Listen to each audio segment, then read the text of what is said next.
Quelques chiffres pour commencer cette conférence, pour qu'on se remette tous un petit peu à l'ordre du jour, des éléments clés. Aurélie, je te propose de faire le premier. Oui, je veux bien. Avec plaisir. Je pense que le premier chiffre, vous-même, quand vous utilisez Internet, vous le savez déjà. L'idée pour Google n'est pas d'être un moteur de recherche, mais un moteur de réponse. Donc en fait, forcément, plus il fait bien son travail, plus les réponses se retrouvent en début de page. Donc forcément, 75% des internautes ne font jamais défiler cette page, tout simplement parce qu'ils trouvent la bonne réponse dès les 3 premiers résultats de recherche. Voilà, donc je pense que c'est plutôt explicite. Sur la vidéo, on le sait, aujourd'hui, du contenu innovant et différenciant, c'est important, mais il faut le redire à chaque fois. Sur les landing pages, 53% de chances d'apparaître en première page dans les résultats de recherche. Je sais que là, écrit là-dessus, ça paraît évident pour tout le monde, mais finalement, on n'est pas encore tous à le faire. Et voilà, donc pour nous, c'était un des chiffres clés à remettre là-dessus. Un autre chiffre assez bluffant, 1 milliard de recherches vocales aujourd'hui effectuées tous les mois, en janvier 2018, par la voix. Sur Google, on est à 20%. C'est quand même beaucoup, donc ça va être un élément phare à prendre en compte dès à présent. On en reparlera tout à l'heure avec Legrand.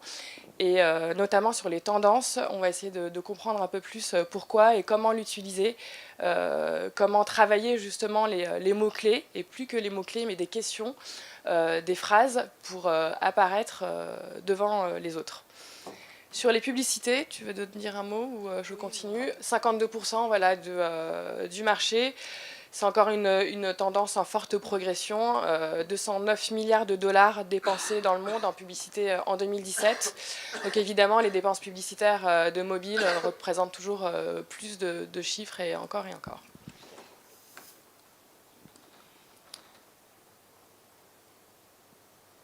Les tendances. On a voulu noter 5 commandements à garder en tête. Si aujourd'hui, à la fin de cette conférence, il faut garder 5 choses en tête, elles sont là. On va commencer par parler des serious players. Je ne sais pas si ça parle un peu à tout le monde. Tout à l'heure, elle le disait, Aurélie, quand on fait une recherche, évidemment 90 à 95% sur Google, on recherche louer un appartement, une maison, acheter un produit. Aujourd'hui, on passe par des serious players. Il y en a de plus en plus, que ce soit Amazon, Airbnb. Il faut être présent. Il faut vraiment être maintenant présent sur ces serious players et ne plus juste penser mots-clés, référencement naturel ou payant sur Google et les moteurs de recherche en général. Une chose à garder en tête, inonder les serious players.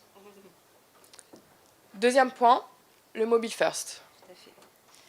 Alors, le mobile first, en fait, il faut avoir en tête que plus de 60% des recherches se font maintenant sur mobile. Donc, tout simplement, on est passé de cette partie desktop qui est en décroissance au mobile qui est en explosion totale. Donc, forcément, Google va prendre cela en compte. Donc, on va passer vraiment de la partie responsive design au mobile first web design. C'est-à-dire que les bots de Google qui prenaient en compte avant donc ce qu'on connaît du référencement, donc la partie technique, la partie sécurité, le contenu, donc les backlinks, etc. Maintenant, ils vont plus prendre en compte en premier cette partie desktop, mais vont bien prendre en compte la partie mobile. Donc il y a un nouvel outil qui est en train d'être testé par Google, qui est l'index mobile first, justement, qui est en cours de test, donc il sera je pense qu'il sera lancé d'ici quelques mois, dans les 4 mois. Donc il faut vraiment avoir ça en tête, c'est que forcément, 72% des consommateurs ah oui, pardon. Un autre élément que j'ai complètement oublié, donc c'est cette partie justement, passage du design desktop au passage mobile, mais aussi la partie géolocalisation. Voilà, j'insiste là-dessus. Je pense que vous-même, quand vous utilisez votre mobile, le premier réflexe, c'est de dire qu'est-ce qu'il y a autour de moi, qu'est-ce que je peux acheter autour de moi, quels sont les événements qui sont autour de moi. Donc c'est vraiment cette feature-là qu'il va falloir développer le plus possible. Smart bidding. Tu adopteras comme stratégie SIA. Donc le smart bidding, c'est quoi? C'est des stratégies d'enchères intelligentes qu'on utilise sur de l'apprentissage automatique pour optimiser vos enchères au quotidien. Si je ne me trompe pas, il y a une suppression du clic converti depuis le 21 septembre 2016 avec AdWords, donc qui a simplifié à la mesure des actions. En clair, ils ne se sont pas fait chier, donc ils sont passés là-dessus. Aujourd'hui, pour vraiment optimiser vos enchères, il faut maximiser le nombre de valeurs et les valeurs des conversions pour toutes les campagnes et les portefeuilles d'enchères. Le 5e point, SXO, c'est le sujet préféré d'Aurélie. Alors, le SXO, qu'est-ce que c'est? Je me suis entraînée pendant au moins peut-être 15 jours avant pour pouvoir bien le prononcer aujourd'hui. C'est un mélange, donc c'est le mélange entre le SEO et l'UX. Donc l'UX qui est l'expérience utilisateur, user experience. Donc en fait, ce qu'il faut retenir de ça, c'est que, enfin pour moi, en fait, c'est comme si c'était une relation humaine. C'est-à-dire quand vous... Alors attends, on est sur une conférence SI et SEO et Social Ads, les relations humaines, on en reparlera peut-être plus tard.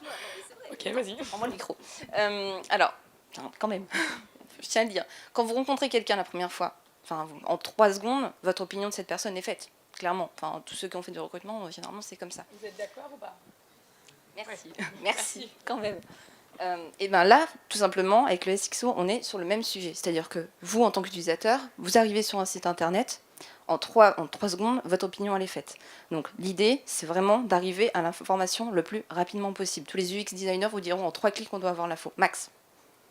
Donc c'est vraiment, donc cette partie-là va vraiment se développer de plus en plus. Et donc les bots de Google qui avant, donc quand ils faisaient la partie référencement, se situaient sur la partie technique du site, vont maintenant faire attention à l'utilisateur, à sa façon de se comporter. Donc ça va vraiment être, je pense, le plus gros sujet dans les prochains mois. Merci Aurélie. On en oublie un, le 4, la voix. Donc je le disais tout à l'heure, il faut se concentrer de plus en plus sur le langage naturel. On a évidemment Google Home, HomePod, les recherches vocales donc, vont exploser. Je le disais tout à l'heure, 20% des recherches aujourd'hui sur Google passent par la voix. Donc on va vraiment devoir travailler maintenant sur la sémantique, elle est encore beaucoup plus loin.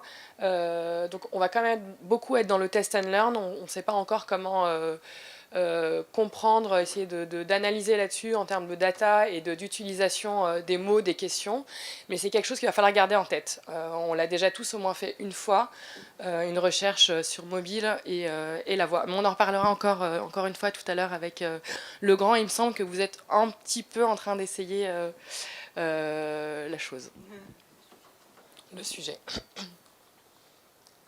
Alors on nous a demandé de faire un benchmark avec une cartographie des acteurs, que ce soit sur le SEO, SEA ou Social Ads.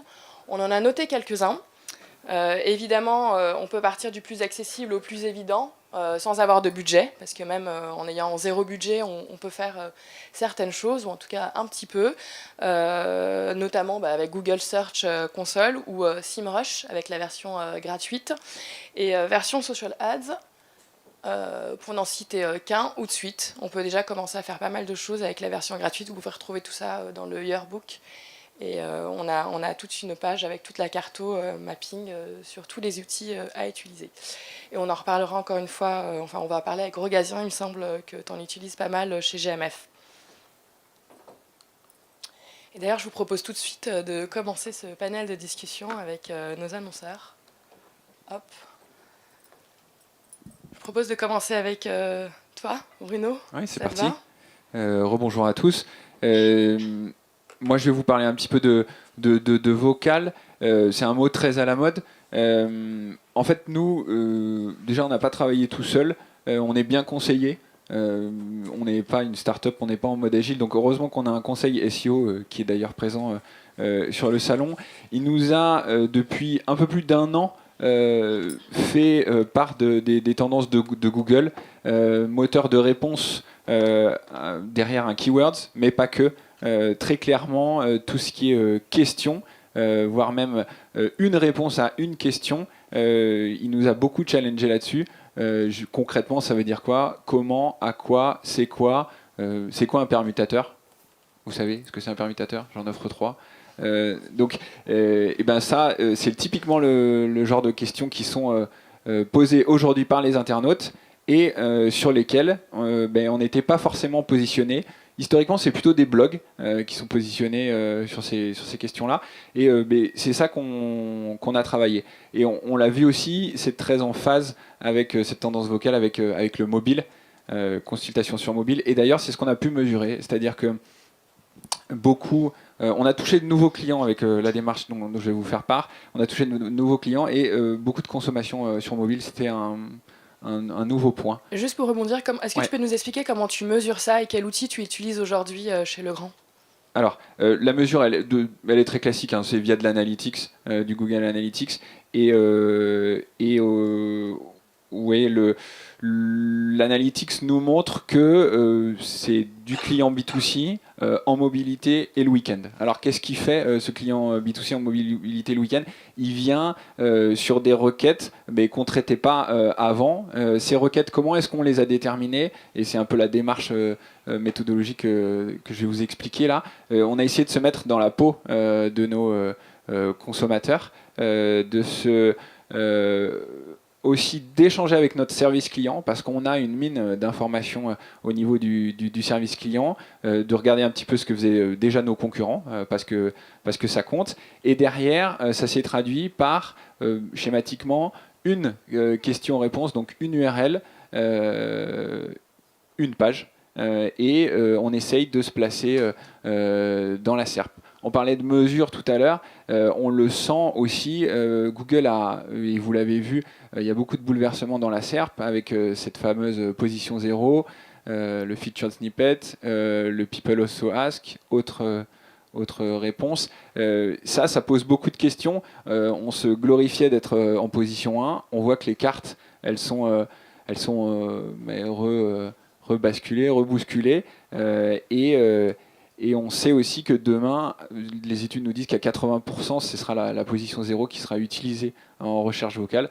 Donc voilà, là aussi, on mesure pas ce biais-là. Donc on a quelques feature snippets et on en est fiers. Est-ce que tu veux nous parler aussi un petit peu de content, de SEO? Comment tu fais chez Legrand pour passer de B2B à B2B2C? Comment Ouais. vous faites en interne pour pouvoir vraiment vous positionner sur un certain nombre de mots-clés et notamment d'expérience, d'inspiration sur les utilisateurs finalement? Comment ils s'inspirent sur les métiers? On y discutait avec Aurélien là juste avant. La frontière entre déjà B2C et B2B, elle est de plus en plus fine. Ce qu'on a mesuré, c'est que le B2C, il veut vraiment être capable, même s'il va faire ses travaux, même si vous allez faire vos travaux, vous voulez être capable de discuter d'égal à égal avec votre installateur. Donc il faut donner un maximum de conseils, de réassurance, donner la possibilité de se projeter. Et ça, après, il faut le traduire en termes de médias sur le site internet par du contenu. Là encore, on va faire des guides, comment choisir mes interrupteurs électriques, sur des thématiques plus actuelles comme la maison connectée, comment être sûr que j'ai éteint toutes les lumières en quittant ma maison. Voilà. Par ce biais-là, on essaye de... et c'est des requêtes, vous l'avez vu, qui ne sont pas forcément brandées. Ça, c'est intéressant, c'est-à-dire que c'est pas comment choisir mon interrupteur électrique Legrand, c'est comment choisir mes interrupteurs. Donc on est un peu plus loin de la marque et on ramène des gens, le mot à la mode c'est incrémental, qui n'avaient pas forcément l'habitude de venir chez nous. Merci Bruno. Et Aurélien, ça me fait penser à quelque chose. Comment tu fais pour passer du SEO au SIA, avec notamment l'approche complémentaire? Comment on fait? J'ai pas encore toutes les solutions, mais en tout cas, c'est un gros challenge qu'on a identifié. C'est aujourd'hui, on travaille très régulièrement de manière silotée. C'est un mot que j'entends beaucoup depuis ce matin. Le SEO d'un côté, le SIA d'un côté. Et là, aujourd'hui, on essaye d'avoir une démarche assez regroupée, de travailler la longue traîne et pas les évidences en SIA en comparaison avec comment on est positionné de manière naturelle sur nos résultats. Par exemple, sur vélo, VTT ou VTT pas cher, on est les 5 ou 6 premiers résultats de manière naturelle. Est-ce qu'on a enjeu d'investir autant en SIA sur ces recherches alors qu'on pourrait aller chercher un peu plus loin sur VTT haut de gamme ou d'autres sports, parce qu'on en a énormément chez Decathlon. Et notamment, juste pour compléter, on travaille avec des outils, donc là on est en train de changer, donc je ne vais pas le préciser, mais de pilotage de la position qui va derrière nous permettre ensuite de réajuster le budget SIA. Pour aller plus loin, vous avez notamment une problématique du local, je crois, chez Decathlon. Je ne sais pas si je peux le dire, mais sur les nouvelles marques de sport. Tu m'en avais parlé, tu sais, il y a quelques jours au téléphone. Du coup, vous avez cette problématique où vous devez vous positionner sur différents mots-clés. Et donc, en local, comment vous faites pour gérer cela? Oui, moi ce que je voulais partager, c'était à la fois donc SEO, SIA, le local, parce que nous on est donc concepteur, distributeur, donc on a une marque Decathlon, on a énormément de sous-marques, Keepsta, Between, et on a plus de 325 points de vente en France. Et c'est comment justement ces points de vente, on arrive à les rendre visibles sur la page Decathlon, sur Google, mais aussi sur Page Jaune, sur Foursquare, sur énormément d'outils. Et donc là, on vient de changer, on travaille avec Yext, qui permet de gérer en fait la présence de la marque de manière unifiée sur l'ensemble de ces sites, magasin par magasin, avec les visuels, avec le nom, avec les horaires d'ouverture qui peuvent changer et qui sont déployés instantanément sur l'ensemble de ces supports. Et il y avait un point où on n'avait pas échangé, mais c'est le SXO, parce que je te rejoins Aurélie, c'est un vrai sujet. Moi, je le définis comment aujourd'hui, Google nous positionne bien si on a bien fait le boulot de manière assez technique. Mais aujourd'hui, le temps que l'internaute a passé sur le site pour revenir faire cette même recherche sur Google est de plus en plus important. C'est-à-dire que la réponse qu'on a proposée n'est pas la bonne. Donc nous, on a lancé 2 chantiers avec 2 sports, 2 sous-marques, de manière très pointue, pour aller chercher et mieux comprendre justement toute cette expérience de la recherche. Vous tapez jogging, est-ce que vous voulez un pantalon pour mater la télé, ou est-ce que vous voulez des lieux de pratique, est-ce que vous voulez des chaussures pour courir un 40, un 10, un 120 km, c'est tous ces éléments-là qui sont, ou des conseils, donc on travaille vraiment ce sujet. Oui, le but, c'est d'humaniser la relation justement entre l'utilisateur et l'interface. Exactement. Bien d'accord. Merci. Rogatien, on va encore parler de contenu de qualité. Il me semble que pour toi, en tout cas chez GMF, c'est important, et notamment aussi la problématique, le socle technologique. Mais je voudrais que tu expliques comment vous faites pour... on le sait, aujourd'hui, évidemment, le contenu, c'est important. Il faut se positionner sur l'ensemble des mots-clés, mais pas que. On est passé sur une deuxième phase de contenu de qualité, et maintenant encore plus loin, mettre du fun, mettre un peu de l'événement, en fait, finalement, à travers des vidéos, des meet-up, du live avec les différents réseaux sociaux qu'on connaît. Comment vous faites chez GMF, justement, sur cette partie de contenu pour différencier tout ce style de contenu existant? Eh ben, en fait, finalement, côté GMF, comment on fait, notre problématique, elle est assez particulière, puisque la GMF, c'est la garantie mutuelle des fonctionnaires. Donc, 80% de notre portefeuille, ce sont des agents des services publics. Et donc, pour finalement faire un contenu qui soit unique et pertinent, il faut aussi tenir compte de ces cibles qui sont totalement différentes. On ne peut pas parler de la même façon et des mêmes sujets à finalement une infirmière en hospitalier ou à un professeur de mathématiques. Donc finalement, il faut qu'on arrive à créer des contenus qui soient uniques, pertinents et qui soient aussi le plus frais possible. Après, il y a un deuxième prisme, et c'est finalement ce qu'on a vu là sur ce benchmark, c'est que finalement les consommateurs vont chercher ce contenu à la fois en SEO, à la fois en SIA et aussi sur la partie sociale. Donc il faut qu'on ait à la fois une réponse adaptée pour chaque contexte, pour chaque utilisation. Donc le traitement qu'on doit faire, il est double. C'est bien un traitement pour une cible donnée et un traitement derrière sur une réponse. On ne va pas répondre de la même façon à une personne qui est en train de consulter finalement notre page ou notre SAV sur Twitter, ou est en train de se renseigner sur les réseaux sociaux, par rapport à une personne qui fait une recherche sur meilleure assurance auto sur la partie SIA. Pareil, on ne fera pas non plus la même réponse à une personne qui est en train de se poser des questions sur sa franchise ou sur son bris de glace et qui est là sur des requêtes qui sont beaucoup plus longue traîne, qui se demande pourquoi est-ce que mon assureur, alors que je paye déjà, me demande une franchise.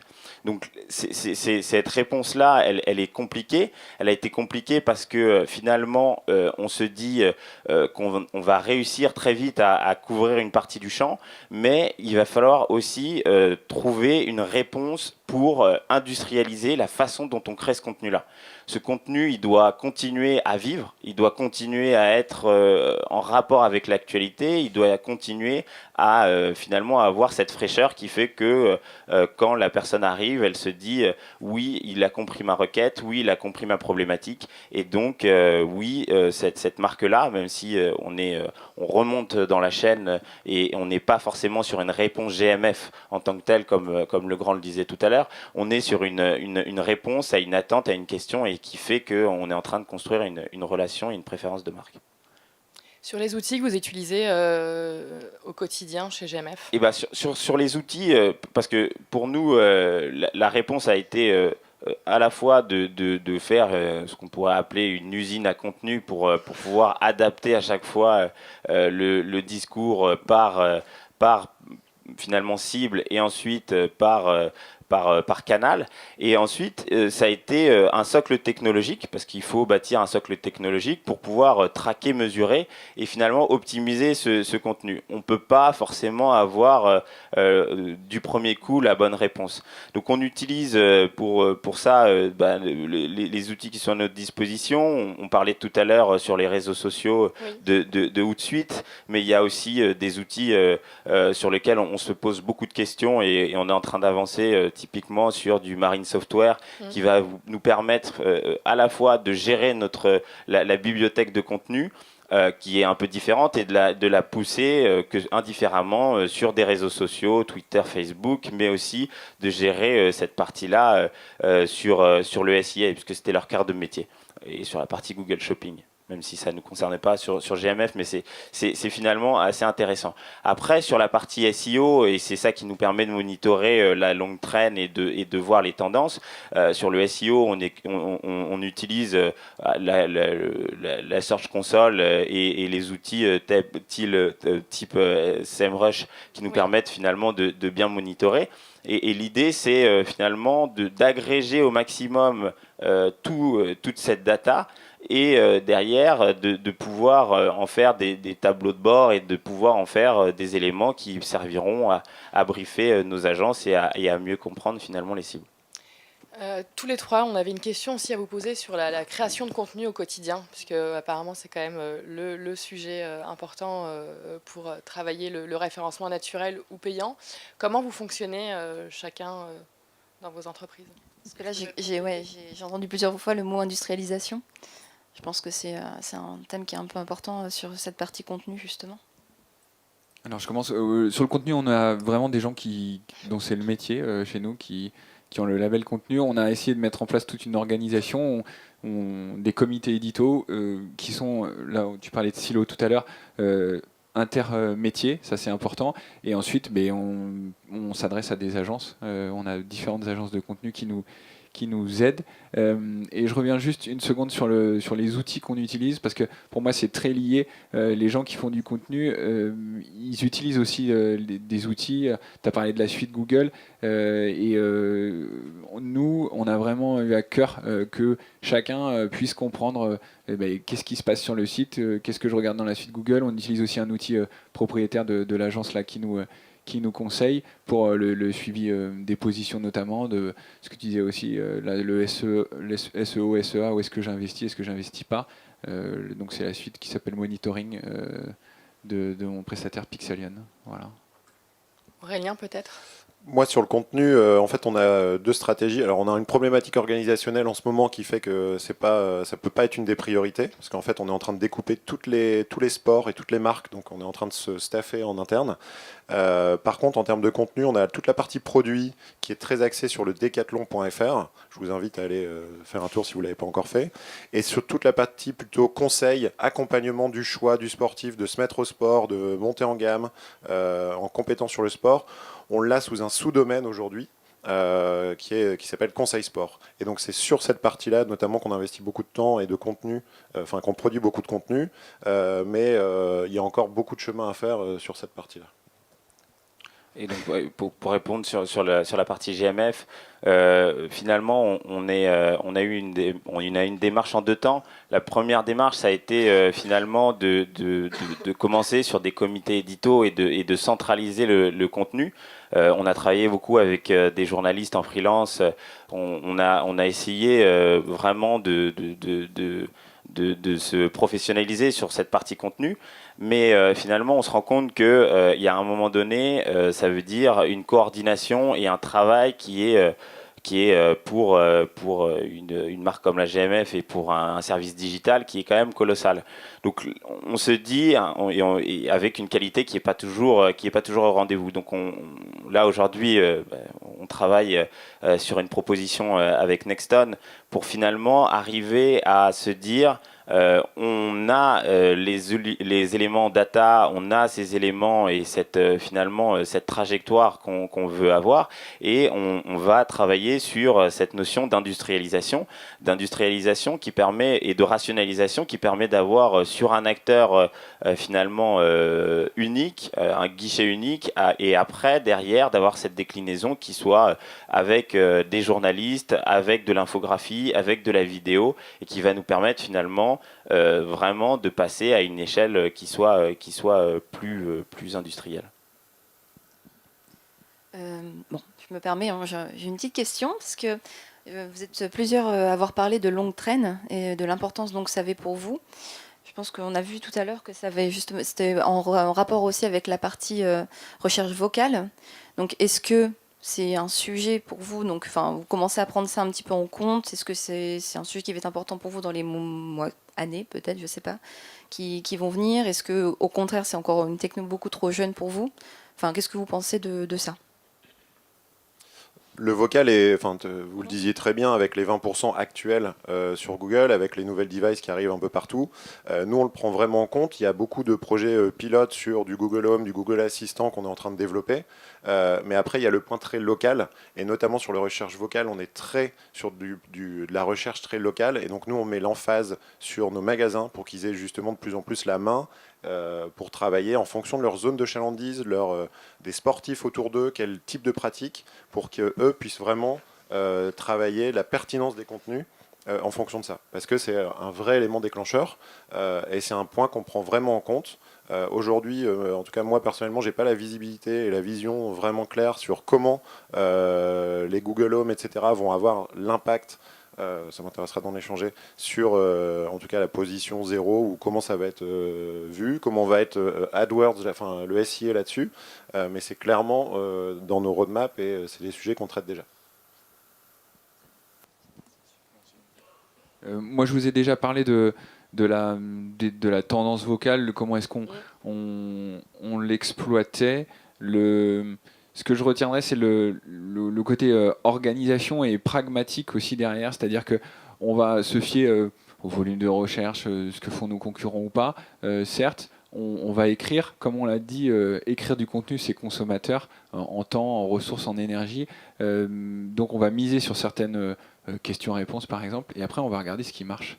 Et on va enrichir toutes les semaines, donc d'où les outils, d'où le suivi, et on aime bien capitaliser sur une ou deux pages qui apportent énormément de trafic, et c'est le cas. On voit il y a certaines questions qui émergent plus que d'autres, et voilà, on capitalise là-dessus. Pour compléter, et c'est ce que vous étiez en train de montrer aussi tout à l'heure, sur la partie smart bidding, sur cette, finalement le poids de la longue traîne et du vocal, il y avait des outils, on a cité SEMrush tout à l'heure, il y a aussi une vraie révolution côté Google sur beaucoup plus d'automatisation et beaucoup plus finalement on va dire d'intelligence qui est mis dans la façon de faire du search. Les campagnes automatisées, typiquement DSA, qui sont de plus en plus démocratisées, en fait permettent d'avoir un monitoring beaucoup plus intéressant et important sur ce genre de campagne. C'est-à-dire que on vient plugger une grande partie des contenus de son site et les inclure finalement dans des campagnes automatisées qui sont gérées totalement de l'annonce finalement aux résultats et aux enchères, et qui sont intégrés totalement par un algorithme du côté de Google. Ça nous permet quoi? Ça nous permet nous de nous concentrer finalement au départ sur la création de contenu, et après derrière ça nous permet de voir finalement l'évolution des requêtes qui sont de plus en plus longue traîne, et de prendre en compte mieux que ce qu'on aurait été capable de faire au départ, de bien voir l'évolution et d'aller chercher finalement des requêtes sur lesquelles on n'était pas forcément positionné, et sur lesquelles on ne se positionnait pas forcément. Donc c'est ça aussi qui nous permet déjà de voir l'évolution de la longue traîne, et c'est aussi cette tendance-là qui va de plus en plus rentrer en ligne de compte et qui va permettre de commencer à préparer le switch vers le vocal. Après, côté, on va dire, assurance et services financiers, on est un petit peu dans un contexte qui est un peu différent sur le vocal, qui n'a pas forcément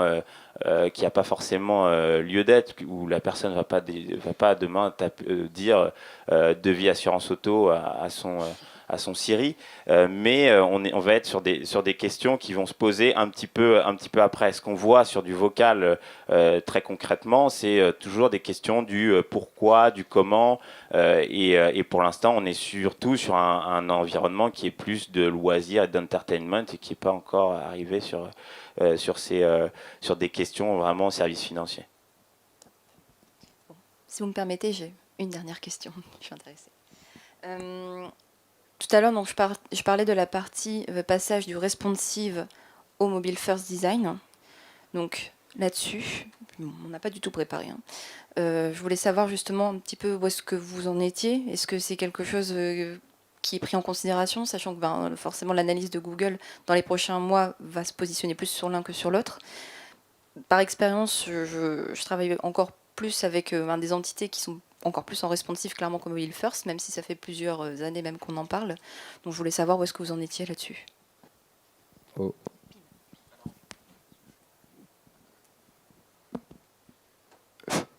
En termes d'UX, nous, on a refondu notre site il y a un an et demi, donc en termes de responsive, on est au bout du jour. Par contre, en termes un peu plus techniques, et le changement d'index dont vous parliez tout à l'heure, là, qui va être déployé maintenant, là, et sur Google annonce ça quand même sur assez longtemps, on procède avec un audit mobile, toujours via mon prestataire partenaire, et il se trouve que heureusement on n'a pas de gros trous dans la raquette, on n'a pas de site mobile, on est vraiment un site responsive, donc voilà, il y a des petites choses à voir sur les données structurées, les formats AMP, là aussi beaucoup de mots-clés à la mode, mais c'est très raisonnable, donc heureusement, parce qu'on a déjà pas mal de travail. Nous, sur le mobile, on essaye d'avoir cette démarche vraiment mobile first. Et il y a surtout un point qu'on monitore et qu'on essaye d'optimiser tous les jours, c'est la performance. Parce que c'est l'élément numéro 1, 2, voire 3 de pourquoi je repars d'un site et pourquoi mon site est efficace. Donc c'est vraiment ça qu'on essaye de monitorer avec le côté mobile en premier KPI. La performance sur mobile, sur l'ensemble des devices et des marchés. Mais encore une fois, il y a énormément de chantiers et de travail à faire sur ce sujet, mais c'est clairement dans nos problématiques. Tu voulais intervenir ? Oui, pareil. Après, et nous, on était dans un schéma qui est un peu différent, parce que beaucoup de gens avaient pris le virage du responsive. On a un site mobile qui est dédié. Et le site mobile qui est dédié, on l'avait travaillé sur une notion qui était importante pour nous et qui finalement encore rejoint ce qu'on se dit aujourd'hui, c'est sur des micro-moments et sur finalement la convergence à un moment donné sur la partie SEO, SIA et sociale, et d'une consommation sur le mobile qui est complètement différente de ce qu'on pouvait observer avant. Donc on a pris ce prisme-là et ce virage-là. Après, ça veut dire que les contenus aussi, ils étaient, et la stratégie de contenu qu'on a déployée au départ, c'était vraiment pour répondre à cette problématique mobile qu'on a étendue derrière sur la partie desktop. Donc aujourd'hui, ce shift mobile, il est clairement pris en compte de notre côté. Après, il y a un socle technique qui fait que quand on est sur un site mobile dédié et que finalement, ça veut dire qu'il y a une non prise en compte de la partie desktop. Il y a du travail à faire sur l'architecture technique qu'on est en train de mener, mais c'est vrai que ce prisme-là est important et intéressant à travailler. Merci Rogatien. Une dernière question peut-être pour clôturer cette conférence. C'est un peu la question piège. Sans tout dévoiler, est-ce que vous auriez un chiffre à nous donner pour illustrer un peu tout ce que vous nous avez dit depuis tout à l'heure, que ce soit chez Legrand, Decathlon ou GMF ? Je sais, c'est une question piège, mais c'est un peu pour se projeter. Nous, c'est juste en termes de trafic. On a, c'est assez la tendance sociétale, mais on a plus de 55% du trafic qui est mobile tablette. Donc c'est pour rejoindre sur tous ces sujets, mobile first, de comment on est visible sur les moteurs et en fonction de sur le mobile, on ne va pas toujours faire le même type de recherche que sur desktop. Donc voilà, c'est un chiffre que je peux dévoiler. Merci. Par rapport à l'année dernière, c'est pareil, nous aussi on a des belles réalisations. Sur le site, on est à plus 20% de users. Donc c'est une stratégie SEO qui paye sur le long terme. Et sur YouTube, on n'a pas parlé aussi, on a fait de l'optimisation sur les réseaux sociaux. Là, on est à plus 170%. Alors on partait de loin, hein, mais on a bien progressé. Ouais, petit aparté avant d'en parler avec toi, Rogatien, sur YouTube, parce qu'effectivement, on n'en a pas parlé. Est-ce que tu veux nous dire un mot justement là-dessus, sur la problématique et comment vous l'utilisez au quotidien? On parlait des moteurs de recherche, on dit souvent que YouTube c'est le deuxième moteur de recherche au monde. Là, nous, notre travail était plus en termes d'optimisation, se poser les bonnes questions, se dire qu'est-ce que c'est un bon descriptif, qu'est-ce que c'est un bon titre, qu'est-ce que c'est une belle vignette. Quand en 3 secondes, comme on disait tout à l'heure, j'arrive, est-ce que je trouve ce que je veux, est-ce que j'ai des playlists. Donc déjà les bases du SEO, mais sur YouTube. Là encore, on a été conseillé au départ et ensuite on a réussi à le faire en interne et maintenant on réussit à l'externaliser. Donc voilà, la boucle est bouclée. Vous voulez peut-être aussi intervenir sur YouTube, Aurélien? YouTube, alors autre? non. Enfin, pas sur YouTube. Ou On peut-être un autre. on a revu toute la Oui. stratégie qui était plutôt, nous, un fourre-tout. Et là, on travaille plutôt l'axe très social, vlogueur. On a testé 4 formats vlog, mais on ne le travaille pas assez sur la partie recherche, justement, avec les fameux 3 types de vidéos qu'il faut pouvoir produire. Voilà. On le sait d'ailleurs qu'aujourd'hui, la micro-influence est ultra importante. On ne l'a pas mis dans les 5 commandements. On aurait pu en rajouter un 6e. Je perds ma voix, mais ça aurait pu être un point 6 avec justement le fait de créer de la micro-influence et de se rapprocher de plus en plus d'influenceurs, mais de petits influenceurs, pas forcément avec des millions de vues et de millions de chiffres, mais c'est vraiment de créer une relation de proximité et d'aller plus loin en fait avec eux sur de la création de contenu, que ce soit de la vidéo, de l'infographie, du live au quotidien. Rogatien, est-ce que tu vas intervenir là-dessus ou peut-être nous donner ton chiffre Alors secret, clé? sur les chiffres, je vais un peu tricher sur Decathlon, mais c'est un chiffre qui me paraît vraiment intéressant, c'est que finalement aujourd'hui on est à environ 50-52% de notre trafic prospect qui provient de notre site mobile. C'est un chiffre qui pour moi est hyper important parce que quand on connaît les chiffres du secteur assurance, on est entre 35 et 40% des requêtes qui sont faites, assurances qui sont faites sur mobile. Ça veut dire que finalement, on a réussi à prendre le virage un peu avant d'autres et que finalement, on est en train finalement de récolter les fruits d'une stratégie qui n'est pas que basée sur finalement des schémas de performance, mais plutôt dans une intégration complète et qui nous permet finalement d'avoir pris cette avance et de coller encore plus aux attentes des consommateurs. Merci. Est-ce qu'il y a peut-être des questions que vous souhaiteriez poser à nos annonceurs? Je crois que tout le monde a compris et que tout le monde était très clair. Merci à tous, merci à vous. Merci.